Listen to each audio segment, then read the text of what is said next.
Hello everyone and welcome to round 6 of this year's Tata Steel Chess Masters. It is Alireza Firouzja with the white pieces against Wei Yi, and Wei Yi is coming off from a short draw in the previous round against Nodirik Abdusattorov, and Alireza lost to women's world champion Zhu Wenjun. And if you haven't seen that game, do check it out. Really a wonderful game. First link in the description below. But now let's see what happened in this one, and of course I will cover some other games from the round as well. Alireza with the white pieces opens with pawn to d4. We have knight to f6, pawn to c4, e6, knight to f3, and pawn to d5. The queen's gambit declined is on the board. We have knight to c3 and pawn to c5, offering to go for c captures on d5. But here Alireza goes for the more calm approach. He plays pawn to e3, and now d captures on c4. We have bishop captures on c4, and now just pawn to a6. So just a classical way of playing the queen's gambit accepted. We have bishop to d3, going back with the bishop, and now knight b to d7. We have queen to e2, and already it is now as of move 8 that we have a completely new game. This early retreat of the bishop unprovoked without black playing pawn to b5 was rare, but connecting with queen to e2 is, well, it has just never been played before. So let's see how Wei Yi deals with this. He plays pawn to b5 as a, it's pretty standard way of developing. We have castles and bishop to b7. We have rook to d1, nicely aligning the rook with the black queen, and the bishop to d6. So okay, d captures on c5. We have bishop captures on c5 and just pawn to h3. Wei Yi's bishops are placed very nicely, going after Alireza's king. We have castles, and now pawn to e4, grabbing more space in the center. We have queen to c7 and now bishop to e3. e5 would be a bit premature because, well, Wei Yi can just remove one of the defenders of e5 and then grab the pawn. So instead, just bishop to e3, and here rook a to c8. Wei Yi continues development. We have rook a to c1, and now bishop captures on e3. Queen captures and queen to b6. Wei Yi offers a trade of queens. Alireza says, all right, we might trade queens, but first I will improve the position of my knight. We have knight to d4, and now knight to e5, attacking the bishop on d3, so bishop back to e2, and now rook f to d8, and Wei Yi and Alireza both, well, pretty much fully completed their development. Pawn to f3, strengthening the e4 pawn, but while doing so, you do create some dark square issues. So here, Wei Yi tries to take advantage of that. He plays pawn to h5, king to f2, now the knight can move as the queen on e3 will not hang, and pawn to h4.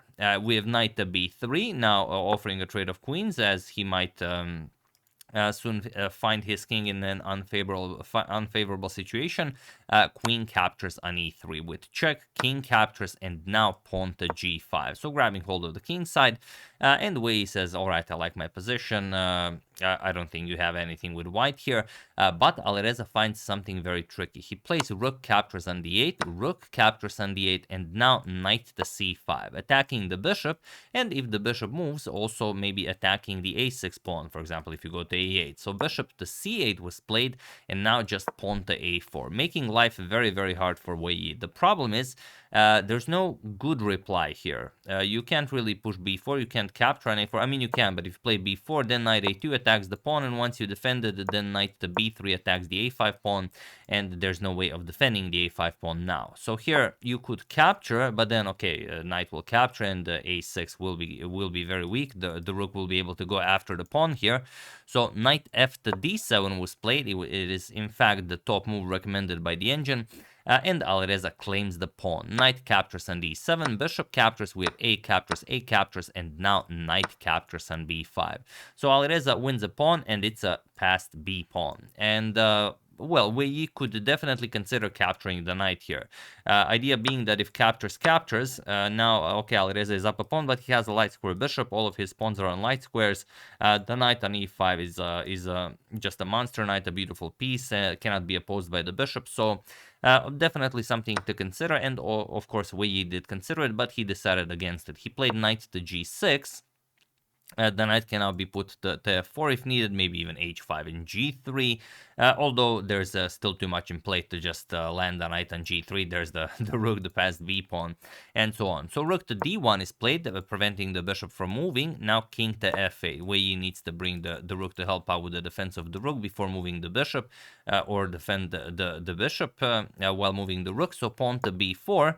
King to e7, and now knight back to c3. The passed pawn is now ready to march forward. Rook to c8 and just king to d2. We have knight to e5.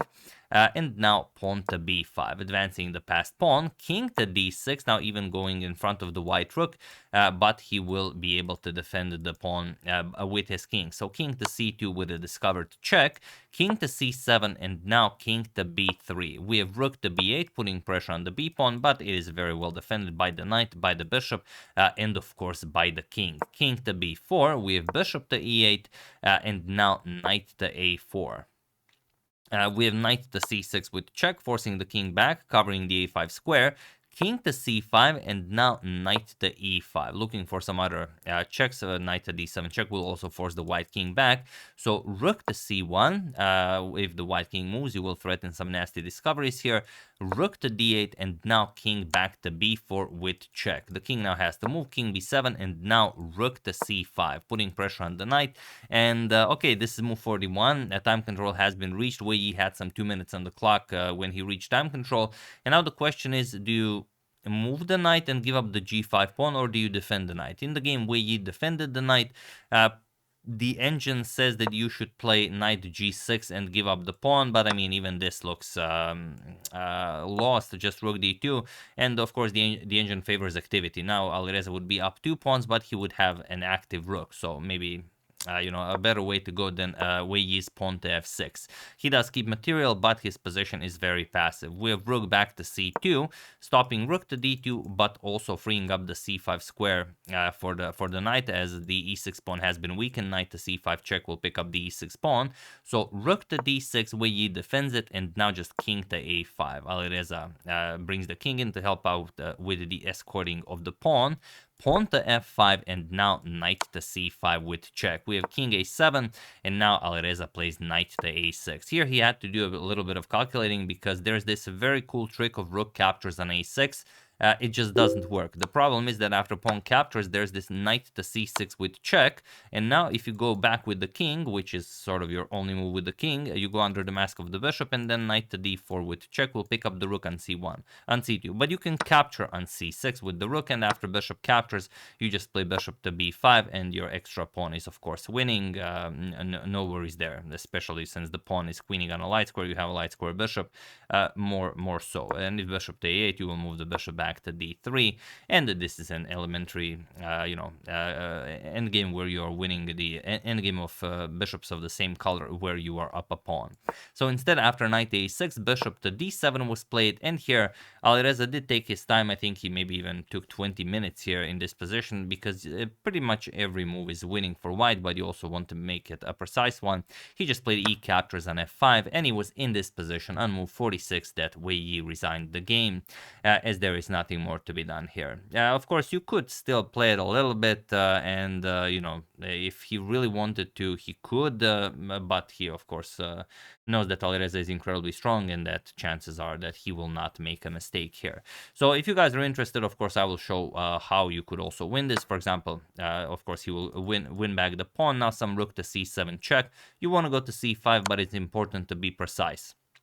You kick away the black king in the corner. It's the only move the black king has, and now you play pawn to c5, much better than having the black king on a7. So you put pressure on the knight, and now it doesn't matter. If the knight moves to d3, you just capture it with the bishop, but black is in no position to trade pieces. And if you go to f7, then bishop to c4, threatening bishop to d5 check. For example, knight to d8, bishop to d5 check, knight to b7, blocking check, also delivering a check to the white king, and now just bishop captures on b7. King captures on b7, and now rook to c7 with check. King a8, and pawn to b6. Rook d5 check, for example, knight to c5 will block check, go after the bishop here, and after king to b8 you can even trade. Rook captures, king to a6, and now, of course, this is a very, very strong threat. The rook will have to go back, you will capture, and then king a7 just escorts the pawn up the board. So rook to c8 will have to be played, but again, we're going to be precise. Rook b7 check, king to a8, and now rook g7 threatening b7 check, and also just picking up all of the pawns on the king side. From here, it's fairly simple.